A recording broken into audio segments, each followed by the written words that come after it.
Everyone, आप सबका एक नए वीडियो पर फिर से स्वागत है। दोस्तों, आज की इस वीडियो में हम बात करने वाले हैं बीएसएनएल से रिगार्डिंग एक नया अपडेट आ रहा है। जिस अपडेट के बारे में जैसे कि हमने आपको किसी न किसी वीडियो के माध्यम से हमेशा बताते आया हूं कि जो भी अगर बीएसएनएल के 1 लाख साइट अगर ऑल इंडिया ओवर जो कि लॉन्च कर दिया जाएगा, उसके बाद फिर से इस संख्या को बढ़ा करके आपको काफ़ी सारे नेटवर्क फिर से देखने को मिलेंगे। तो उसके ऊपर फाइनली यहाँ पे अपडेट आना शुरू हो चुका है और एक अपडेट आया है जिसमें अब फिर से बताया गया है कि 1 लाख साइट को अगर ऑल इंडिया ओवर पूरी तरह से लॉन्च कर दिया जाता है तो उसके बाद और कितने टावर्स लॉन्च करने की या बोल सकते हैं कि कितने साइट जो कि लॉन्च करने की प्रक्रिया रहेगी और कैसे जो कि इसका पूर्ति होगा, एक एक जानकारी हम आपको देंगे। और साथ ही मैं आपको इस वीडियो के माध्यम से ये भी बताने वाला हूँ कि बीएसएनएल अभी तक कितने साइट को ऑल इंडिया ओवर लॉन्च कर चुकी है, जो 1 लाख साइट का जो कि लॉन्च करने की योजना बनाई गई थी और यह योजना कब तक जो कि पूरी करने की योजना बनाई गई थी और कितने जो कि नेटवर्क लगे, कितने बाकी हैं, इसकी पूरी जानकारी आपको स्टेप बाय स्टेप मिलेगा। और साथ ही 5G से रिगार्डिंग भी अपडेट आपको इस वीडियो के माध्यम से मिल जाएगा।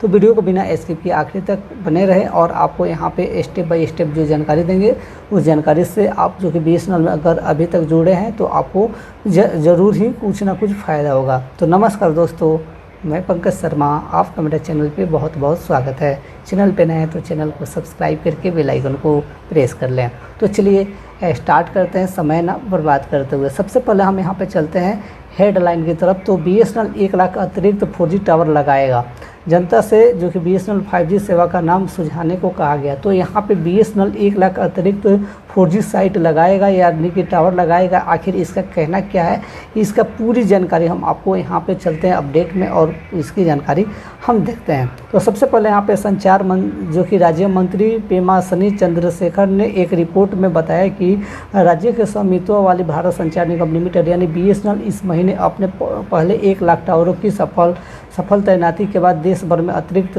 1 लाख जो कि 4G टावर स्थापित करने के लिए तैयार हैं।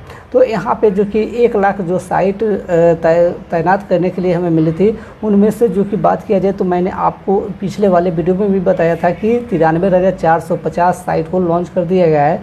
लेकिन यहाँ पे 93,450 जो कि साइट को तो लॉन्च की गई है, लेकिन यहाँ पे जो कि जो बाकी है यह कब तक पूरी की जाएगी, इसके ऊपर भी काफ़ी सवाल उठ रहे हैं।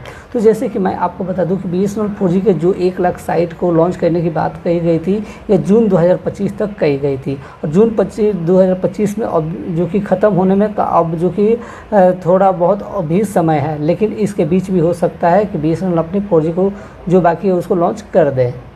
अब आगे की तरफ हम बात करें तो कैबिनेट की मंजूरी ली जाएगी। तो यहाँ पे जो साइट जो है 1 लाख साइट जो पूरा कर लिया जाएगा, तो जो साइट के और भी संख्या बढ़ाने हैं तो इसके लिए कैबिनेट की जो कि यहाँ पे मंजूरी ली जाएगी। और साथ ही साथ किन की जो कि मंजूरी ली जाएगी, इसके बारे में हम बात करें तो दूरसंचार विभाग जल्द ही बीएसएनएल के 4G रोल आउट के अगले चरण के लिए कैबिनेट की मंजूरी मांगेगी।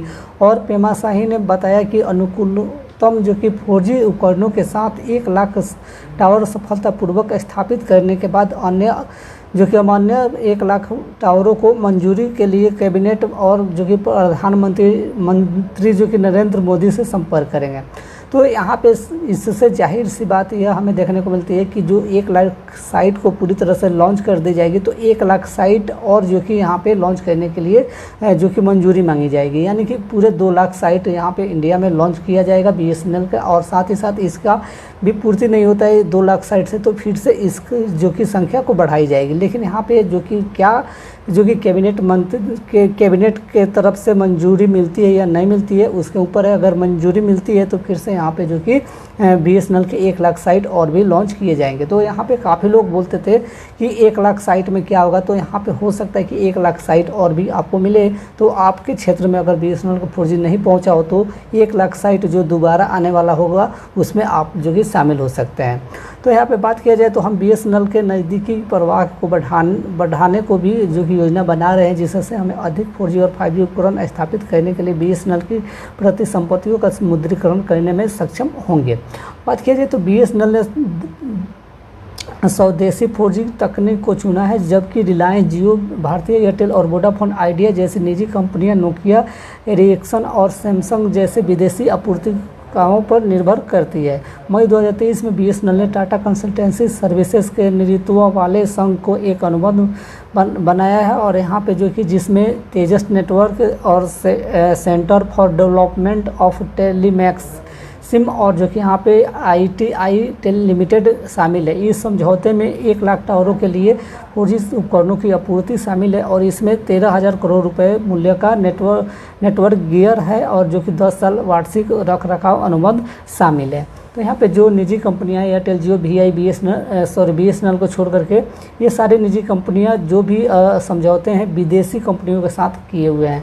लेकिन यहाँ पे BSNL है, BSNL के सारे जो भी 4G जितने भी साइट है, जो भी 4G के वर्क हो रहे हैं, ये BSNL एक स्वदेशी कंपनियाँ नहीं, अपने देश की कंपनी है। इसमें सारी चीज़ें अपने देश के ही लगे हुए हैं। यहाँ पे BSNL की बात करिए तो BSNL के साथ जो भी कंपनियाँ हैं, ये सारे कंपनियाँ इंडिया के ही हैं, और इंडिया के जो भी कंपनी जो कि BSNL के साथ समझौते कर रही हैं, अच्छे खासे जो कि परफॉर्मेंस भी दिखा रही हैं।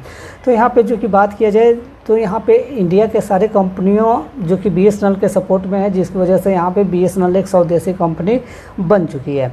आगे यहाँ पे बात किया जाए तो प्रदर्शन संबंधी समस्याएं हल की गई है।